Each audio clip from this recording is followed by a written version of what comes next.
Hello, my name is Eric Brandt, and today I am being joined by Lee Stagg, an IB Theory of Knowledge and Literature teacher at Harding High School.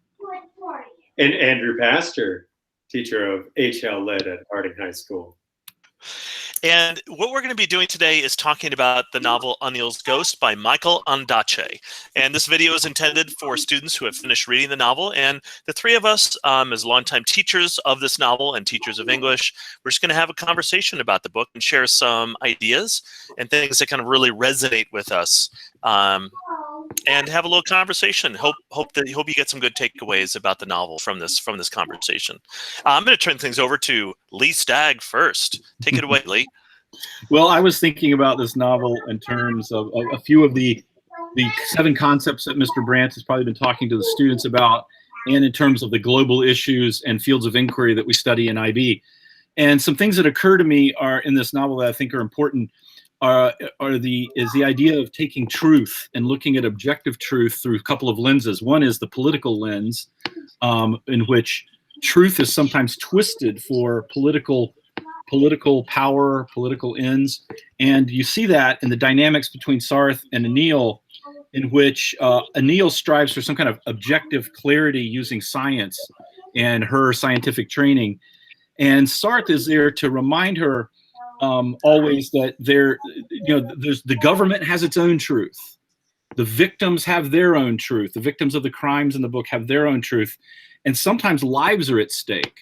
And so before we start spouting off about what we know to be true, perhaps understanding that political truth has to do with lives being at stake, lives being on the line. And we see that certainly tracked throughout the book. So this idea of truth, and seen through a political lens, through an objective lens, and these things clashing bring tension and a conflict to the book that I think is important. Lee, there's oh, sorry, Pastor, go ahead, please. I was interested in what Lee said, what Stagg said about victims and being a victim in this text, and I think that that's pretty evident in the conflict of all of the characters. All of the characters in this novel have become victims of the war in some way, and in many ways, very horrifically. Ananda experienced, the loss of his wife. She experiences the loss of her students in a very, very gruesome manner. One of the only characters who is not experienced loss in the same manner as all of the other characters is the main character, Anil, and I think that a big part of this novel is her forming her identity as a Sri Lankan, but one who's experienced the loss and victimization of this war, the trauma of the war that she's investigating. I think Andrew, this idea that of looking at Anil as a victim in a different way might be interesting. She has certainly experienced trauma in relationships. The relationship that she's had to break off with the lover, the married lover that she had, and then the loss of her, Cullis. Yeah, and the loss of her friend in Arizona. Help me out with her name. Leaf. Yeah, Leaf, and I think she is bringing a sense of, as you mentioned, Pastor, loss of identity as a Sri Lankan, questioning her identity as a Westerner, Easterner, and this idea that she is in terms of relationships, she's certainly a lost person, and she's striving for a relationship with Sarth that she's now working with, and she's trying to figure that out in terms of her Sri Lankan identity or possible Sri Lankan identity. But she herself has experienced a loss, although it's not, arguably, as you say, not as traumatic as the loss of, seeing a husband or a wife killed or finding their bones somewhere. But I do think we can see Anil as a victim in her own right. I'd agree with that, and I think the opening section where she's in Guatemala just shows how intimate she is with the loss of other people. But in many ways, those losses that she's experiencing are apart from her work. She's very mechanical, very medical, very sort of stoic and unfeeling about her work. And even the first victim she explores, the one who was thrown from a helicopter, right? She has no connection with that character. It seems that throughout the novel, the skeleton she's working with, Sailor, almost becomes a character that she really cares for, and almost the first character that she cares for, or the first victim she's working with.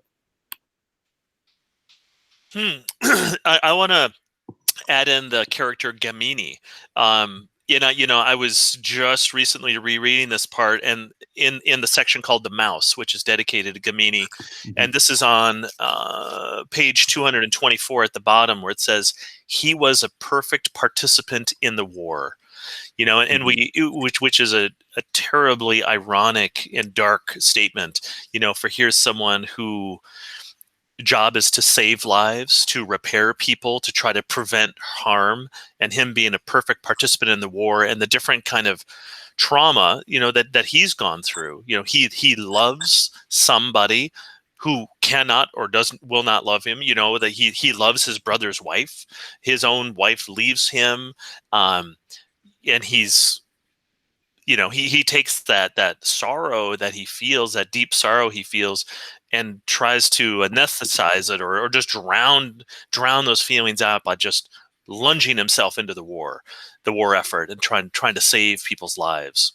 So there's just kind of additional character, because we have Gamini, who we get to know, and he becomes kind of a main character. But then also we have Ananda, who's an important minor character who has deep trauma. Another quote I want to share that connects back to what Lee was starting off with about truth is a quote on 156, which I think is one of the really key quotes in the novel. It's near the bottom of the page, where it says, "But what would the truth bring them into? It was a flame against a sleeping lake of petrol," and petrol being like a British term for gasoline. So like truth in this case is frightening, right? Truth is something that could be explosive, which I think, as Lee was pointing out right away, it's really difficult to know what is true, what is not true. How to get perspective on anything in this novel is very difficult. And I'm reminded because of your quote, I'm reminded of one on page 253. And this is the scene where we get a little insight into Gamini's relationship with Sheriff's wife, his brother's wife. And he says, "What would you do with her name?" on page 253, as if knowing somebody's name will bring you more information about them, or bring them closer to their soul, right? Mm-hmm. Yeah, and even when Gamini is looking at those photographs as part of his job to identify like how people were injured or were killed, he doesn't want to see their faces. He doesn't want to know the identity. And in fact, in many ways, thinking about the concept of identity, he tries to be unknowable in many ways. He tries to kind of step away or drown his own identity. Lee, I cut you off, please. Oh, I was just thinking of that the portion that you were reading on page 156 and 157, and I have some notes in my book about truth and about beauty. If I get this right, I think in and around that passage was this idea, this exploration of a cave and the artwork that the excavators in the book uncover, and there's always, it seems, or often in this book, a contrast between beauty and truth on the one hand, and fear and what truth might expose, the danger that truth might expose on the other hand. And it seems that this tension between beauty and terror, or death and life, or truth and political power, are always being contrasted. And it just seems that in the context of something that is awesome and beautiful, you have war. Like in the midst of a beautiful country, Sri Lanka, you have war breaking out. In beautiful people, like all the people in the book, I think, with a few exceptions, are beautiful in their own way, even though they're troubled by war or somehow influenced by war. And you see that you certainly see that in the part of the book where it's where, and you guys will help me out here, where Anil is moving or dancing, and she's being observed, and there's, I forgot the name of the Ananda, I think is the artist, right? Yeah, Ananda. And Ananda, and there's several places in the book where Ananda and Anil observe each other at a distance because they can't speak each other's language, and they see the beauty in each other, and in the artistic work that Ananda's doing, and in, I think, the clinical work that Anil does. And I think they recognize beauty in each other and truth in each other and their identities, but they're so wounded personally by the aspects of war that have hurt Ananda and losing his wife, and the aspects of relationship trauma that Anil has dealt with. That dancing section is around 181. Yeah. Yeah, and I think a lot of what we're talking about here as well is how Ondaatje is representing, these characters as like really complex, beautiful people, often with a lot of hurt. Yeah. Pastor, you look like you're ready to say something. I was interested in what Stagg said about the moving with Sailor, the sort of very tender, sort of caressing that that Gamini brings to this inert body, right? And there's Ananda, yep. Yeah. Excuse me, Ananda brings to this inert body, and there's this sort of motif throughout this novel of the importance of touch. I believe when Ananda attempts suicide, Anil holds him in a very sort of intimate manner, and then Gamini on Gale Face screen when he's exhausted, and they have some snacks, I guess, near the ocean, and he falls asleep with his head in her lap. But then and they only just met each other. They're strangers. Yeah, absolutely. And the novel concludes with a pieta, which I think is a really interesting symbolism in this motif of Gamini holding his brother's body. And a pieta, if we don't know, it's an image of the Virgin Mary holding Christ's dead body, after he's taken down from the cross. And so there's this almost sort of spiritual, religious aspect to touch in this novel. And I think that brings you also go ahead. Oh, I was just going to say, and I'm thinking, and I was going to introduce a slightly new theme, but keeping with what you're talking about, the idea of Palapana and that's his granddaughter, I believe, if I remember right, taking care of him. And there's his niece. Yeah, I haven't taught the book in a while, but his niece takes care of him, and there's these moments where I think she's bathing him and she's washing him and she's caring for him. And so there's this idea of a very, and I think you've introduced this, Pastor, a whole, as you should with your last name, this idea of a kind of a holy or sacred touch, where we heal with the right kind of touch, but we can also kill with the wrong kind of touch, which happens in war. So I like that. It's on page 90, the scene you're referring to. So if we want to turn to page 90, I can just read the last paragraph. Yeah. Go for it. So this is Palapana, the older epigraphist, who was Sarat's mentor. Sometime later, she woke and sat up on the beach. She heard splashing and turned to see Palapana at the well, the girl pouring water over his naked body. He stood facing Anil, and his arms straight down. He was thin, like some lost animal, some idea. Lakma kept pouring water over him, and they were both gesturing and laughing now. And I think this goes back to what we were saying is, even in the midst of this horrible trauma, this horrible war, there are these beautiful moments, and moments that we wouldn't necessarily think of as being beautiful. We don't necessarily think of, a young girl pouring water over an old man's body as a beautiful image. We would think of that as a disturbing image. And yet, like what Lee was saying, there's these juxtapositions where that which we think is beautiful may not be. Dancing with a headless skeleton is not something that we would think is a beautiful image. But yet here, in this novel, it is. You know, I'm so glad you brought that up, because it helped me kind of bring together some thoughts I've had for a while.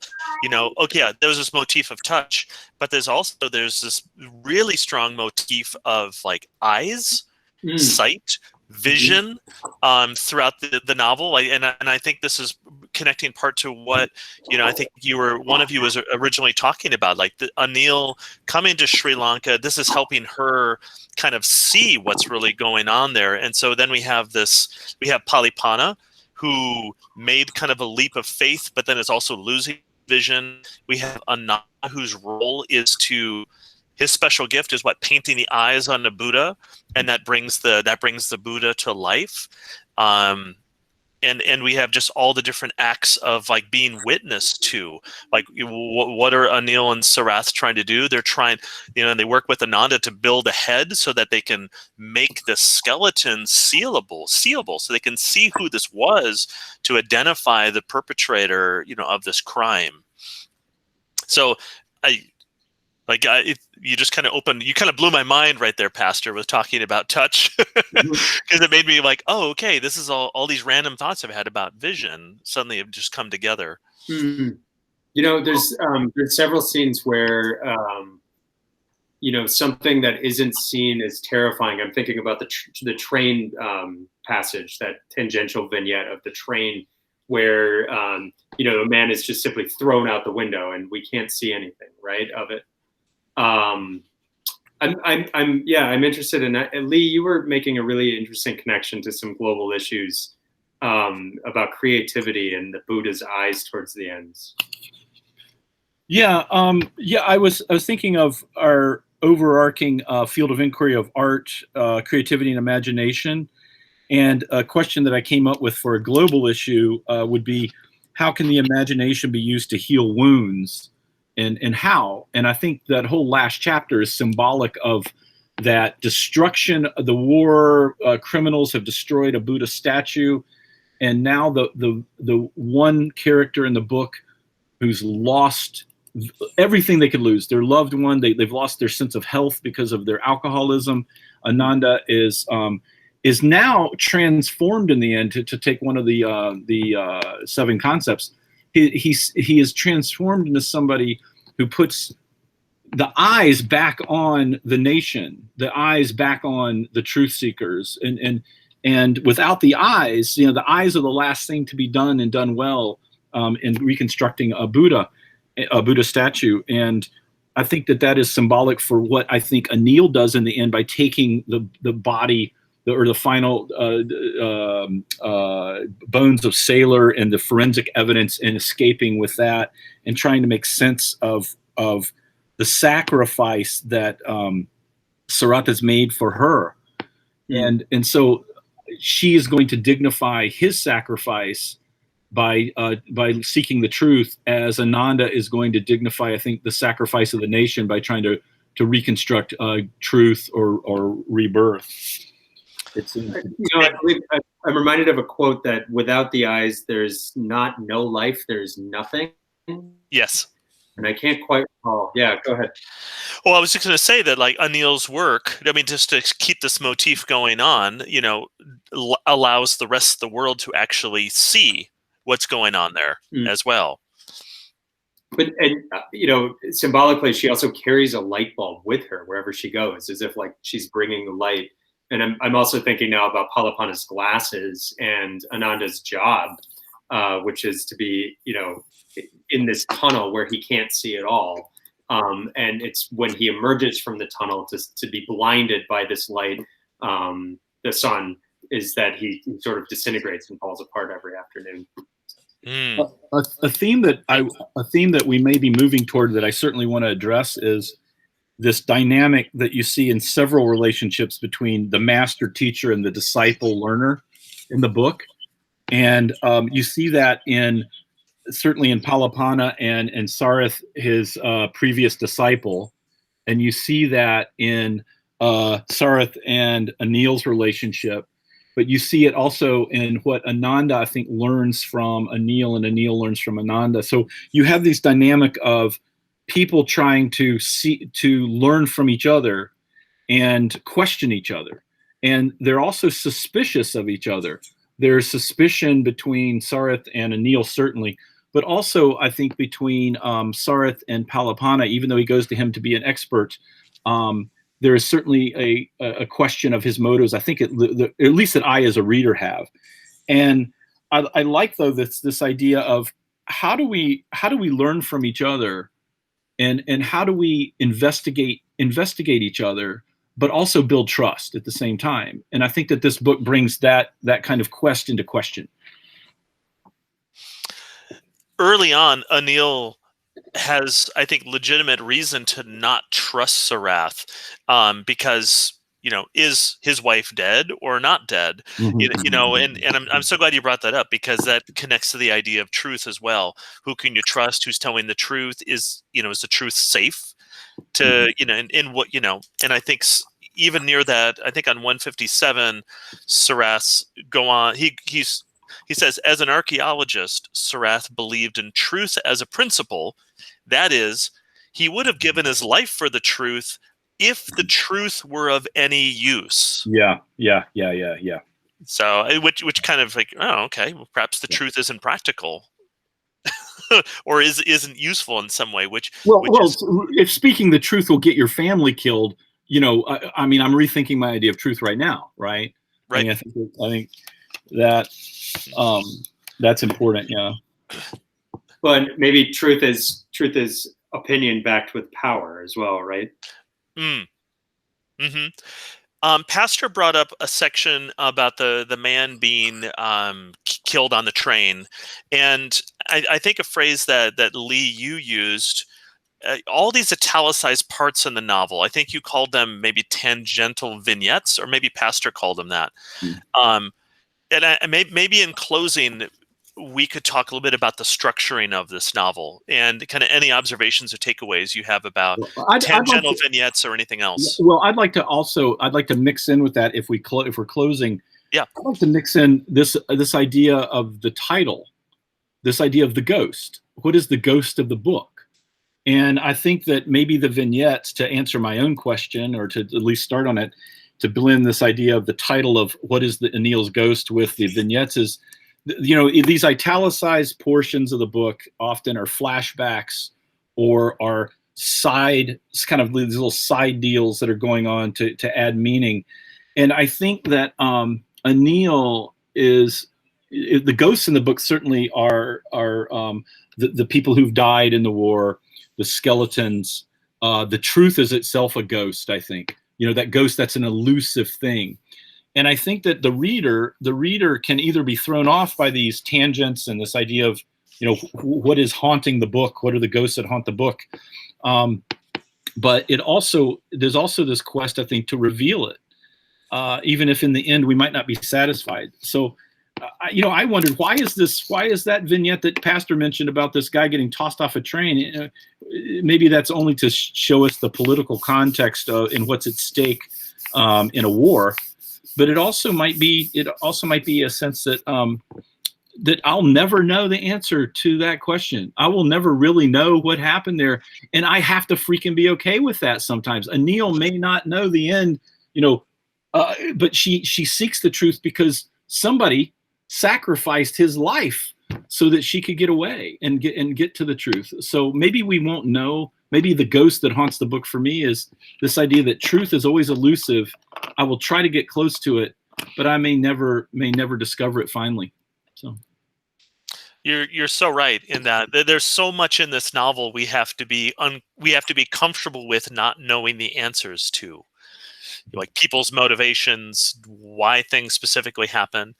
There is one quote on page 305 that it's whatever, the third or fourth paragraph down, last sentence. He and the woman Anil would, and it's referring to Ananda. So Ananda and the woman Anil would always carry the ghost of Sarath Dhyasena. So I agree that the ghost is all these different things, the idea of truth, the unknowable.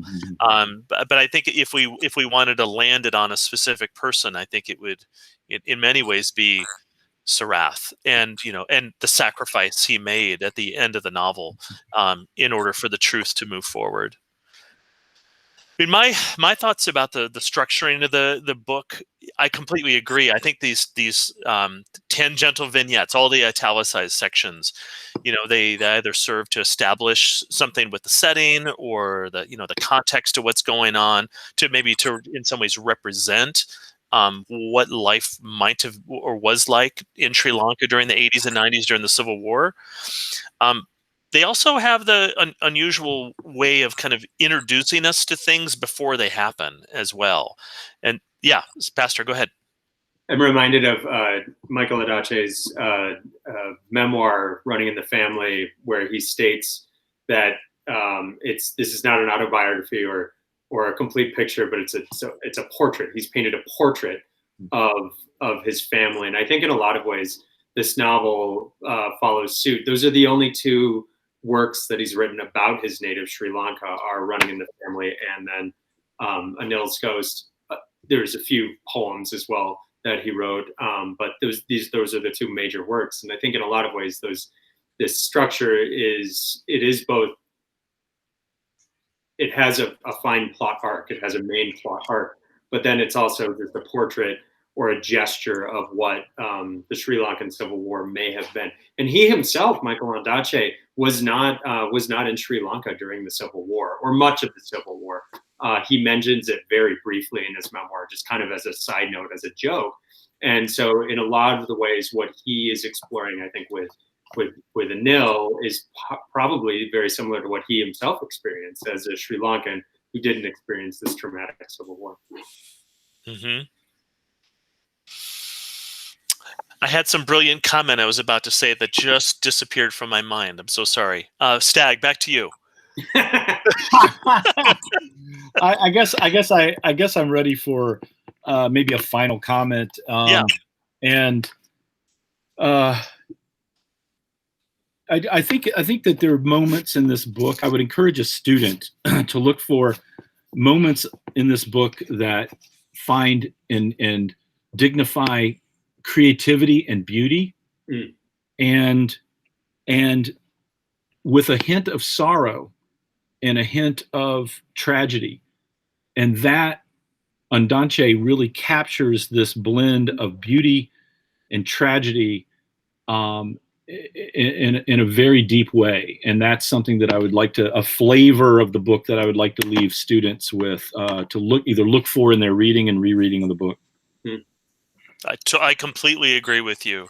And I think that's like perfectly encapsulated in the image that Pastor brought up of the Pieta, right? Yeah.